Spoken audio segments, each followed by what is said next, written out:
Journal സപ്ലൈസും സ്റ്റിക്കേഴ്സൊക്കെ ഞാൻ എടുക്കുന്ന രീതിയാണിത്. അതിനുവേണ്ടി നമ്മൾ ആദ്യം ചെയ്യേണ്ടത് നമുക്ക് വേണ്ട സപ്ലൈസും ഇമേജസ് അതുപോലെ തന്നെ സ്റ്റിക്കേഴ്സൊക്കെ സെലക്ട് ചെയ്ത് വെക്കുകയാണ് ചെയ്യുക. ഡയറക്റ്റ് ഗൂഗിൾ സെർച്ച് ചെയ്തിട്ട് ഡൗൺലോഡ് ചെയ്യാനും പറ്റും. അതേപോലെ തന്നെ പിൻട്രസ്റ്റ് പോലുള്ള ആപ്പുകളിൽ നിന്നൊക്കെ നമുക്ക് ഇമേജസും ഡൗൺലോഡ് ചെയ്യാൻ പറ്റും. പിന്നെ ഇതൊരു A4 ഷീറ്റിൽ സെറ്റ് ചെയ്യാൻ വേണ്ടിയിട്ട് ക്യാൻവയാണ് ഞാൻ യൂസ് ചെയ്യുന്നത്. അതിൽ നമുക്ക് A4 ഷീറ്റ് എങ്ങനെ 2-3 രീതിയിലെടുക്കാം.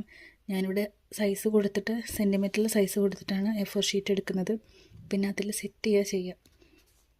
അപ്പോൾ അതിന് വേണ്ടിയിട്ട് ക്യാൻവ ഓപ്പൺ ചെയ്തതുപോലെ പേജ് സെറ്റ് ചെയ്തെടുക്കുക. പിന്നെ ഗാലറിയിൽ പോയിട്ട് നമുക്ക് ആവശ്യമുള്ള ഇമേജസ് എടുക്കുക. അത് സെറ്റ് ചെയ്ത് വെച്ചാൽ മതി.